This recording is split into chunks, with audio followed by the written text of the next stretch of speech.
আসসালামু আলাইকুম। শাপলা ব্লগ থেকে সবাইকে জানাই আন্তরিক শুভেচ্ছা। আশা করি সবাই ভালো আছেন। আলহামদুলিল্লাহ আমিও ভালো আছি। সকালে ঘুম থেকে উঠে এই যে কাজকর্ম শুরু হয়ে গেল। বিছানাটা একটু গুছিয়ে নিলাম। ঘরের টুকিটাকি কাজ সবই করব।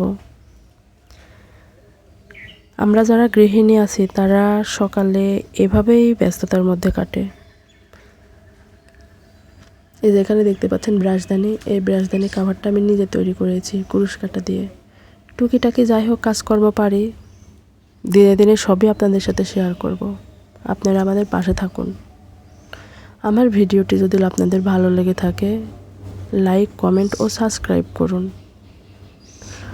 আপনাদের একটা লাইক অনেক লোকের কাছে আমার ভিডিওটি পৌঁছে দেবে। সবাই আমাকে সাপোর্ট করুন। সকালের কাজকর্ম শেষে ছেলের জন্য একটু নুডলস তৈরি করেছি, ও নুডলস খাচ্ছে। এদিকে আমি দুপুরে রান্না বাড়ার জন্য তরকারি, শাকসবজি সব কিছু কেটে নিচ্ছি।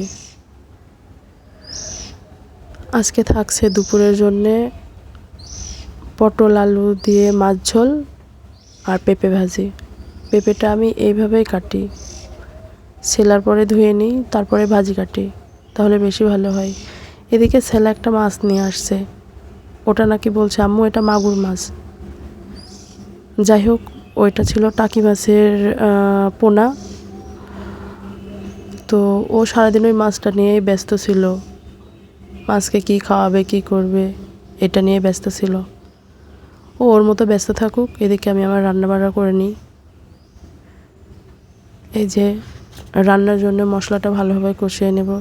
আমার মনে হয় রান্নার জন্য মশলাটা ভালোভাবে কষিয়ে নিলে তরকারির স্বাদ বেহুগুণে বেড়ে যায়। আমি আপনাদের রান্না শেখাচ্ছি না, প্রতিদিন আমি যেটা করি, যেভাবে রান্না করি ভিডিওতে সেগুলোই তুলে ধরি। আমার ভিডিওতে যদি কোনো কিছু আপনাদের খারাপ লাগে তাহলে সেটা ক্ষমার দৃষ্টিতে দেখবেন।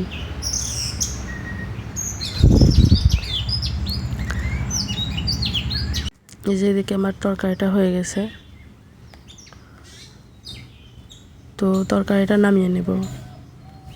আমি এক চুলায় ভাত, এক চুলায় তরকারি উঠিয়ে দিয়েছি।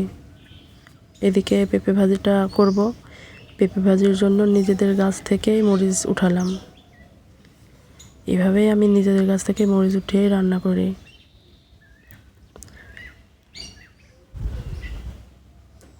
পেঁপেটা সিদ্ধ করে নিয়ে বাগার দিব। আমার ভিডিওটি ভালো লাগলে পাশেই থাকুন। আজ এই পর্যন্তই। আল্লাহ হাফেজ।